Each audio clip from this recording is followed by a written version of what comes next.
तो अगर आपने कभी गूगल किया है कि मैं अपना वज़न कैसे कम करूँ, मुझे नींद नहीं आ रही है, मैं अच्छे से कैसे सोऊँ, मैं अपनी डाइट को और हेल्दी कैसे बनाऊँ, तो आई एम श्योर कि आपको आंसर की जगह कन्फ्यूजन मिला होगा। So in today's video we will break down what I call the 5 pillars of good health. अगर आप ये 5 चीज़ों का ध्यान रखें तो आपको overall diet and lifestyle related problems नहीं आनी चाहिए। First pillar is sleep. And अगर आप 1 या 2 घंटे एक्स्ट्रा सो ले तो आपका स्ट्रेस कम हो सकता है, आपका मेंटल फोकस बढ़ सकता है, आपकी इम्यूनिटी बेटर हो सकती है, मोटापा कम हो सकता है, डायबिटीज कंट्रोल में आ सकती है। तो पहली आदत जो आपको बदलनी है वो है अपने रूम की लाइट्स को डिम कर देना।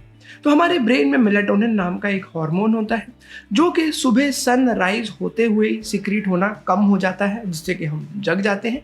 एंड जैसे जैसे सन सेट होता है, जैसे जैसे अंधेरा होता है, वैसे वैसे इसकी सिक्रीशन बढ़ जाती है। लाइट, बल्ब एंड इलेक्ट्रिसिटी का इन्वेंशन हुआ है, हमारा ब्रेन कंफ्यूज सा हो गया है, उसे वो अंधेरे वाले सिग्नल्स मिलते ही नहीं है, बिकॉज जैसे ही सनसेट होता है हम अपनी लाइटें जला लेते हैं। द सेकेंड एडवाइस इज जो हम बचपन से सुनते आ रहे हैं कि हमें टाइम पे सोना चाहिए एंड टाइम पे उठना चाहिए। एज अ डॉक्टर मैं ये रिमाइंड कराना चाहूँगा कि टाइम से मेरा मतलब ये नहीं है कि आप शाम को 8 बजे सो जाओ एंड सुबह 4 बजे उठ जाओ। मैं सिर्फ इतना चाहता हूँ कि आप जिस समय पे रोज़ सोते हैं उसी समय पे रोज़ सोइए एंड जब रोज़ उठते हैं उसी समय पे उठिए। उससे होता यह है कि आपके बॉडी का जो इंटरनल क्लॉक है, जो आपकी सर्कैडियन रिदम है, वो सेट हो जाती है एंड आपके सारे बॉडीली फंक्शंस उसी टाइम के हिसाब से चलते रहते हैं। एंड लास्टली, किसी भी सप्लीमेंट पे डिपेंड ना होना अपनी नींद के लिए। लोग समझते हैं कि अगर हम ये गोली खा लेंगे तो उनकी नींद की प्रॉब्लम सॉल्व हो जाएगी। तो ऐसे लोगों को मैं हमेशा ये सवाल करता हूँ कि जब आप ये गोली खाना बंद कर दोगे तब आप कैसे सोगे। कुछ लोग अल्कोहल पी के सोने की कोशिश करते हैं, उससे वो टेक्निकली बेहोश तो हो जाते हैं बट उनका ब्रेन नींद वाली स्टेट में जाता नहीं है। So ideally you should be focusing on creating the best environment for your sleep rather than looking for the next supplement, the next medication or a little peck before you wish yourself. The second is physical activity, यानी कि exercise. तो exercise करने से आपके शरीर में endorphin release होते हैं, जिससे कि आपका काफ़ी स्ट्रेस कम हो जाता है, आपको एंग्जाइटी कम हो जाती है, ओवर थिंकिंग को आप कंट्रोल कर सकते हैं। उसी के साथ साथ आपकी मसल्स एंड बोन्स स्ट्रॉन्ग बनती हैं। इन शॉर्ट में कहूँ तो आपकी लाइफ एक्सपेक्टेंसी बढ़ जाती है। Number 1, start simple. आप चलने जैसी सिंपल एक्टिविटी से भी काफ़ी हेल्थ बेनिफिट्स कमा सकते हैं। आजकल हर फ़ोन में ट्रैकर होते हैं, ट्रैकर्स अमेज़ॉन वगैरह पे बहुत सस्ते और आसानी से मिल जाते हैं। दिन के 7.5 से लेकर 10,000 नंबर तक के स्टेप्स इनफ है आपको हेल्थ बेनिफिट्स देने के लिए। The second good practice is not to be too hard on yourself. कहने का मतलब कि अगर आपको नींद के 2 घंटे कम करके आप वॉकिंग करने की कोशिश कर रहे हैं या बारे में सोच रहे हैं तो ऐसा मत कीजिए। बिटवीन नींद एंड फिजिकल एक्सरसाइज मैं सोने को ज़्यादा प्रेफरेंस दूंगा। द आइडिया इज़ कि सोते समय आप रिकवर हो रहे होते हैं, तो अगर आप फिजिकल एक्टिविटी करेंगे एंड सोएंगे नहीं तो आपका डबल नुकसान होगा। And lastly, to start physical activity under proper guidance. तो अगर आप ये वीडियो देख के मोटिवेट हो गए हैं और आपने जिम जाने का सोचा है तो आप जिम ज़रूर जाइए, बट आप शुरू में किसी ट्रेनर के अंडर एक्सरसाइज कीजिए, अंडर सुपरविजन एक्सरसाइज कीजिए। आजकल हम देख रहे हैं कि बहुत सारे यंगस्टर्स हैं जो कि जिम में जाके कोलैप्स हो जाते हैं। उसके काफ़ी सारे कारण हैं। अगर आप चाहते हैं कि मैं डिटेल वीडियो बनाऊं तो मुझे कमेंट द्वारा बताइए, हम उस पर डिस्कस करेंगे। बट इन शॉर्ट एक कारण ये भी है कि वो अपने बॉडी को बहुत ज़्यादा स्ट्रेस में डाल देते हैं बहुत ही कम समय में। आपके बॉडी को अडेप्ट होने के लिए समय ही नहीं मिलता है आपके नए फिजिकल डिमांड से। The third pillar of our health is our diet. हम क्या खाते हैं। जब मैं कहता हूँ अनहेल्दी खाना, मेरा मतलब होता है processed food. And processed food में ऐसा कौन सा प्रोसेस किया जा रहा है जिससे वो अनहेल्दी हो जाता है? द आंसर इज कि उसकी शेल्फ लाइफ बढ़ाने के लिए, उसको एंटरटेनिंग या टेस्टी या सेटिस्फैक्ट्री बनाने के लिए उसमें ऐसी बहुत सारी चीज़ें डाली जाती हैं जिसकी वजह से उसकी सेटिस्फैक्शन वैल्यू बढ़ जाती है बट न्यूट्रिशन कम हो जाता है। तो कौन सी 3 चीज़ें आप कर सकते हैं अपनी डाइट को सुधारने के लिए? Number 1 is to improve the quality of your food. हम जो भी खाना खाते हैं उसकी क्वालिटी क्या है? क्या वो नेचुरल खाना है या वो प्रोसेस्ड खाना है? क्या उसमें फ्रूट्स एंड वेजिटेबल्स ज़्यादा है या उसमें मैदे और बेसन की चीज़ें ज़्यादा है? अगर आप इस चीज़ पे नज़र रखें तो आप अपने डाइट को काफ़ी हद तक इम्प्रूव कर सकते हो। The second one is to limit the quantity of your food. जब क्वांटिटी की बात आती है तो हमारी जनरली आदत होती है कि हम गचर गचर कुछ ना कुछ खाते रहते हैं। मैं पर्सनली फॉलो करता हूँ टाइम रेस्ट्रिक्टेड ईटिंग, या जिसको इंटरमिटेंट फास्टिंग भी कहते हैं। अगर आप दिन में 6 से 7 बार छोटा छोटा खा रहे हैं तो हर बार आपको याद रखना पड़ेगा कि अरे मुझे कुछ तो हेल्दी खाना है। बट वहीं पे अगर आप दिन में सिर्फ 2 बार खाते हैं या 3 बार खाते हैं तो सिर्फ 3 बार आपको डिसाइड करना है कि मुझे क्या खाना है। तो इससे ना कि सिर्फ आपके पेट को, आपके मेटाबॉलिज्म को रेस्ट मिलता है अलग अलग मील्स के बीच में, बट आपको ज़्यादा मेंटल एफर्ट नहीं डालना पड़ता है डिसाइड करने में कि क्या खाएं। The third trick is to avoid hidden calories. Hidden calorie से मेरा मतलब ये नहीं कि आप कुछ खा रहे हैं ना आपको पता नहीं कि उसमें कितनी कैलोरीज है। हिडन कैलोरी से मेरा मतलब है ऐसी चीज़ें जो कि हम खा लेते हैं एंड हम उनको अपनी कैलोरी काउंटिंग में, अपने गिनती में लाते नहीं हैं।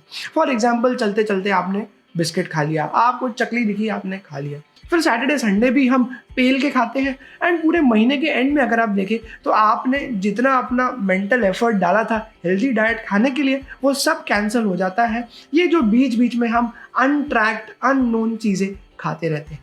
A very simple but rather challenging way of doing it is doing 30-day challenges or 60-day और 90-day challenges। इसमें करना ये होता है कि आपको एक कागज़ लेना है, आपको रेडीमेड टेम्पलेट्स मिल जाएंगी ऑनलाइन कैनवा पे या किसी और वेबसाइट पे। उसमें अलग अलग बॉक्सेस बने होते हैं 30, 60, 90, 100 जैसे भी आप करना चाहते हैं। एंड अपने आप को चैलेंज दे सकते हैं कि आने वाले 60 दिन तक मैं जंक फूड नहीं खाऊंगा, मैं अल्कोहल नहीं पीऊँगा, मैं शुगर को जितना पॉसिबल है अवॉइड करूँगा, मैं दिन में सिर्फ 2 चाय पीऊँगा। होता ये है कि हम जब दिन के एंड में अपने बॉक्सेस को टिक कर रहे होते हैं तो एक तरीके से आपको एक सेंस ऑफ अचीवमेंट आता है एंड इसको आप डिसिप्लिन तरीके से फॉलो भी करते हैं। आप एक बार ट्राई करके देखिए एंड फिर मुझे बताइए कि आप कितनी एक्स्ट्रा कैलोरीज अनजाने में खाया करते थे। The fourth pillar is our relationship with people around us, चाहे वो फैमिली हो, फ्रेंड्स हो, हमारे कलीग्स हो। तो हम रोज अलग अलग किस्म के लोगों से मिलते हैं, कुछ हमें पसंद होते हैं, कुछ हमें पसंद नहीं होते हैं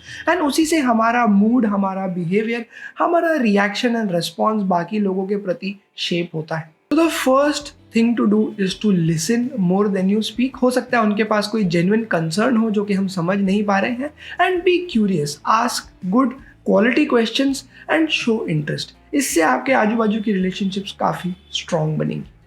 second is to join the company of like minded people. होता ये है कि हमारे दिमाग में कुछ आइडियाज़ होते हैं, हमारी एक सोच होती है, हमें कुछ एक्टिविटीज़ पसंद है, बट हमारे इर्द गिर्द के लोग उसे सपोर्ट नहीं करते हैं। हम डिस्करेज हो जाते हैं एंड अपने आप ही एक सहमे से अकेले अकेले किस्म के रहने वाले व्यक्ति में बदल जाते हैं। बट आजकल के ज़माने में हर किस्म की सोच, हर किस्म की हॉबीज़ के लिए, एक्टिविटीज़ के लिए कोई ना कोई ग्रुप अवेलेबल है। अगर आप इंटरनेट पे ढूंढें या अपने इर्द गिर्द लोगों से बात करें तो आप एक ऐसा गुट बना सकते हैं जहाँ पे लोग आपके जैसा ही सोचते हैं। उससे आपका स्ट्रेस लेवल कम हो जाता है, आपकी एंग्जाइटी कम हो जाती है, शरीर में कॉर्टिसोल सिक्रीशन कम हो जाता है, डोपामिन, एंडोर्फिन सिक्रीशन बढ़ जाता है। ओवरऑल आप एक बहुत ही अच्छी मेंटल स्टेट में आ जाते हैं। The third trick to improve your relationships is to offer help। जब हम किसी दूसरे व्यक्ति की मदद करते हैं तो ना कि सिर्फ उनकी मदद होती है बट हमें बहुत अच्छा लगता है, बिकॉज हमने सेल्फलेसली कुछ किया है। इससे हमारे ब्रेन में काफ़ी सारे न्यूरोट्रांसमीटर्स, डोपामीन, एंडोर्फिन वगैरह सिक्रीट होते हैं, हमारी सेल्फ एस्टीम बढ़ जाती है, ऑक्सीटोसिन सिक्रीट होता है जो कि हमें अच्छा लगने वाली फीलिंग दिलाता है एंड इसी से हमारी रिलेशनशिप्स बाकी लोगों के साथ इम्प्रूव होने लगती है। The fifth pillar of our health is our own mental health. हमारी रिलेशनशिप हमारे खुद के साथ कैसी है। अगर आप देखें तो हमारी आँख खुलने से लेके हमारी आँख बंद होने तक हमारा ब्रेन बहुत ही ज़्यादा एक्टिव रहता है। हमने अभी तक जो भी चीज़ें डिस्कस करी, हर चीज़ का डिसीजन, हर चीज़ का इम्पैक्ट हमारे ब्रेन पे होता है। तो अगर ये अच्छे से नहीं चल रहा होगा, इस ब्रेन की, इस बॉडी के साथ रिलेशनशिप अच्छी नहीं होगी तो आपके ये सारे पिलर्स डगमगा जाएंगे। तो 3 ऐसी चीज़ें जो कि मैं पर्सनली फॉलो करता हूँ, रेकमेंड करता हूँ। The first one is journaling. जब मैं जर्नलिंग कहता हूँ तो लोगों को लगता है कि कोई ऐसी फैंसी किताब में रोज बैठ के डायरी लिखनी है कि आज मेरे साथ क्या हुआ। नहीं, ऐसा नहीं है, किसी के पास इतनी फुर्सत नहीं है। जर्नलिंग से मेरा मतलब है कि जब भी आपको लगे कि कोई ऐसी थॉट आपके मन में आई है जो कि जा ही नहीं रही है, आप बार बार उसी के बारे में सोच रहे हैं, आप कन्फ्यूज्ड हैं, बहुत सारी चीज़ें एक साथ आपको डिसाइड करनी पड़ रही है, the best way is to take a piece of paper and a pen and write things down कि आपके दिमाग में क्या चल रहा है। जैसे ही आप चीज़ें लिखने लगते हो, आपके ब्रेन में वो जो ओवर थिंकिंग की चेन है वो ब्रेक हो जाती है। तो यहाँ पे आपको थॉट्स की काफ़ी क्लैरिटी आ सकती है। The second one is reading. Reading से मेरा मतलब है या तो आप असली किताब पढ़े, या तो आप ई बुक पढ़े, या तो आप कोई अच्छी पॉडकास्ट सुन लें किसी किताब के बारे में, किसी अच्छे डिस्कशन के बारे में। The idea is to dedicate some time to enriching your brain. आपके ब्रेन तक स्टिमुलेशन पहुंचना चाहिए, नई इंफॉर्मेशन पहुंचनी चाहिए, नए आइडियाज़ फॉर्म होने चाहिए। जैसे हम खाना खाते हैं अपनी फिजिकल बॉडी को फिट रखने के लिए, एंड हम बात कर रहे थे कि खाने की क्वालिटी अच्छी होनी चाहिए, क्वांटिटी रेस्ट्रिक्टेड होनी चाहिए, वैसे ही हमारे ब्रेन में इंफॉर्मेशन डाइट की भी क्वालिटी काफ़ी अच्छी होनी चाहिए। जैसे जिम हमारी फिजिकल बॉडी के लिए होता है, वैसे ही किताबें पढ़ना हमारे ब्रेन के लिए एक्सरसाइज का काम करता है। वहीं पे अगर आप कोई ऐसे इशू से स्ट्रगल कर रहे हैं जो कि आप अकेले सॉल्व नहीं कर पा रहे हैं, तो किसी मेंटल हेल्थ थेरेपिस्ट के पास जाना बहुत अच्छा आइडिया रहता है। जैसे हम जिम जाते हैं तो हमारे पास एक फिजिकल ट्रेनर होता है जो हमें मॉनिटर करता है, सुपरवाइज करता है कि हमें कैसे एक्सरसाइज करनी चाहिए। वहीं पे एक मेंटल हेल्थ थेरेपिस्ट आपकी मेंटल हेल्थ ट्रेनर जैसा होता है, जो कि ये सुपरवाइज करता है, गाइड करता है कि आपको कैसे सोचना चाहिए। And the third good practice is taking a break. हम पिछले कुछ मिनटों से काफ़ी सारी चीज़ों के बारे में बात कर रहे हैं, ये करना चाहिए, वो करना चाहिए, ऐसा नहीं करना चाहिए, वैसा नहीं करना चाहिए। ये सारी इन्फॉर्मेशन आपके ब्रेन में भर जाती है, एंड आपको रोज़ बहुत एक्स्ट्रा चीज़ें सोचनी पड़ती हैं, बहुत एक्स्ट्रा मेंटल डिसीजंस लेने पड़ते हैं। जो मूड में आया वो आप नहीं कर सकते हैं, ऐसा आपको लगने लगता है। एंड ये बात सही भी है। तो इस प्रॉब्लम को सॉल्व करने के दो मेन तरीके हैं। एक है कि आप अच्छी आदतें बनाएं। एक बार जब आपकी आदत बन जाती है तो आपको बार बार सोचना नहीं पड़ता है, आपको मेंटली डिसीजन नहीं लेना पड़ता है किसी भी चीज़ के लिए, वो नेचुरल बिहेवियर हो जाता है। And the second way is to take a break. जब आप ब्रेक लेते हैं तो आपके ब्रेन को थोड़ा फ्री टाइम मिल जाता है ये एक्स्ट्रा डिसीजन मेकिंग से, एक्स्ट्रा थिंकिंग से, जिससे कि वो वापस से री एनर्जाइज हो सकता है जब आप नेक्स्ट टाइम अपने शेड्यूल पे फिर से आने लगे। तो टू क्विकली समराइज, हमारे हेल्थ के 5 मेन एस्पेक्ट्स होते हैं: sleep, exercise, nutrition, our relationship with others, and our relationship with ourselves, our own mental health. And हमने डिस्कस किया है कि इन सब के लिए सिंप्लीफाइड गुड प्रैक्टिसेस कौन सी हैं जो कि इजी टू अप्लाई है, जो कि आप तुरंत ही यूज़ करना शुरू कर सकते हैं। आपको ये वीडियो कैसा लगा मुझे ज़रूर बताइए। I would like to hear your feedback, I would like to know your question. With that I will take your leave and see you very soon in the next video.